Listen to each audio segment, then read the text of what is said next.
नमस्कार दोस्तों आज मैं आपको उत्तराखंड की सर्वमान्य देवी नंदा देवी की कहानी सुना रहा हूँ, जो कि विभिन्न किंवदंतियों, मान्यताओं और गाथाओं के आधार पर है।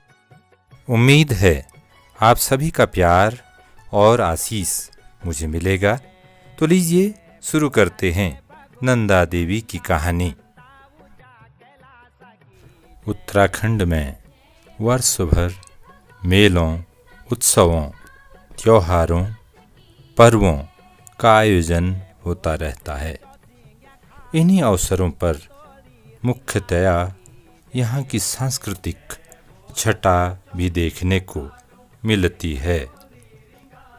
त्योहारों, पर्वों में संवत्सर प्रतिपदा, फूलदेई, भिटौली, घुघुतिया त्यार, बिखौती, बसंत पंचमी, हरेला, गंगा दशहरा, घी त्यार, रक्षाबंधन, जन्माष्टमी, नागपंचमी, आठू, दीपावली, दशहरा, शिवरात्रि, होली और नंदाष्टमी आदि पर्व मनाए जाते हैं।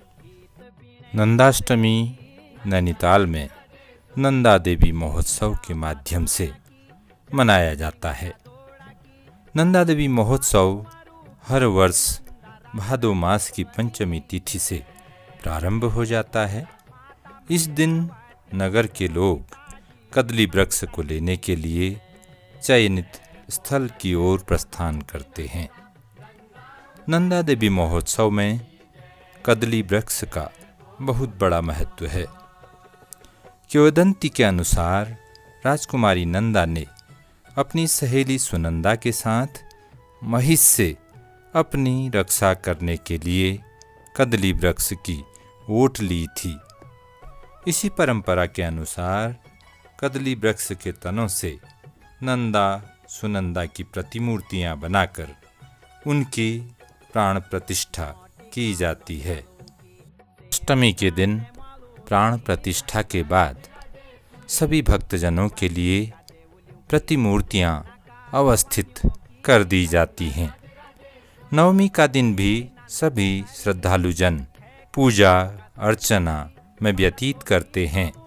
तत्पश्चात सारा उत्तराखंड दशमी के दिन अपनी मां नंदा को मायके से ससुराल को विसर्जन विधि से विदा करता है। दशमी के दिन यह महोत्सव महामहोत्सव का रूप धारण करता है, जिसमें छोटे छोटे बच्चे, युवक, महिलाएं, वृद्धजन अपने अपार श्रद्धा सुमन माँ के चरणों में न्योछावर करते हैं। महाभारत के आदि पर्व में नंदा का वर्णन कुछ इस तरह से किया गया है। नंदा तु भार्या हर्षस्य यासु लोक प्रतिष्ठिता, अर्थात यह दक्ष राजा की कन्या हमारे शैल शिखरों में दुर्गा, जयंती, हाटकालिका, नंदा देवी, नयना देवी, नैनकालिका, झूला देवी आदि नामों से जानी जाती हैं। इसी महाशक्ति की पूजा पर्वतीय जनमानस का बल भी है। मार्कंडेय पुराण में मां नंदा को इस तरह से वर्णित किया गया है। ओम नंदा भगवती नाम या भविष्यति नंदा, स्तुता सा पूजिता भक्तया वशीकुर्याम जगमयम, अर्थात मां नंदा को पूजने वाले भक्तों को वांछित फल प्राप्त होता है। पुराणों के अनुसार देवी के 6 अंगभूता नंदा, रक्तदंतिका, शाकंभरी, दुर्गा, भीमा और भ्रामरी देवियां हैं। उत्तराखंड में जगह जगह मां को विभिन्न नामों से पुकारा जाता है, किंतु मां नंदा का मूल निवास हिमशिखर अर्थात नंदा देवी ही है। इसी शिखर के निकट त्रिशूल पर्वत से नंदांकिनी नदी का उद्गम है तथा नंदकोट को माँ का भव्य दरबार भी माना गया है।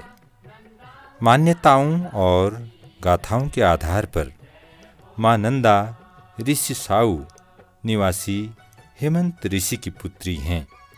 योग्य वर की तलाश में स्वयं नंदा शिव कैलाशपति को पति के रूप में धारण करती हैं।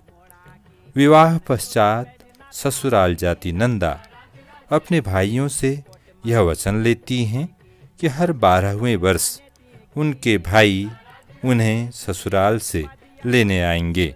अर्थात नंदा राजजात का सजीव वर्णन सुनने को और देखने को मिलता है। एक मान्यता यह भी है कि नंदा गढ़वाल के राजा की पुत्री थी, जिसे 14वीं सदी में कन्नौज के राजा के साथ ब्याहा गया था। जबकि एक अन्य मान्यता के अनुसार नंदा को कुमाऊं के चंद राजाओं की कन्या कहा गया है।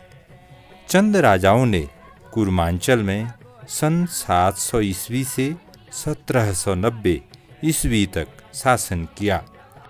इस मान्यता के अनुसार राजा भारती चंद ने अपनी बहन नंदा का ब्याह सोर अर्थात पिथौरागढ़ के रजवार वंश में किया था। नंदा को बड़े ही सम्मानपूर्वक मायके से विदाई दी गई थी। रास्ते में बहुत प्यास लगने की वजह से राजकुमारी नंदा डोली से उतरकर नौले में पानी पीने गई, जहाँ पर एक महिष ने उन्हें नौले में धक्का देकर जीवन लीला समाप्त कर दी। इसीलिए डोले को पानी में विसर्जन की परंपरा प्रारंभ हुई कहा जाता है। दोस्तों, नंदा देवी की कई और भी कथाएं प्रचलित हैं। अगले हफ्ते नई गाथा के साथ फिर आपसे मुलाकात होगी। आगे कौन सी कहानी होगी यह जानने के लिए मेरे चैनल को सब्सक्राइब कीजिए और बेल आइकन पर क्लिक कर ऑल पर क्लिक कीजिएगा, ताकि जब भी मैं इस कहानी का दूसरा भाग अपलोड करूं तो आपको नोटिफिकेशन मिल सके। आज के लिए बस इतना ही। अगले हफ्ते फिर आपसे मुलाकात होगी। Thank you, goodbye, sayonara.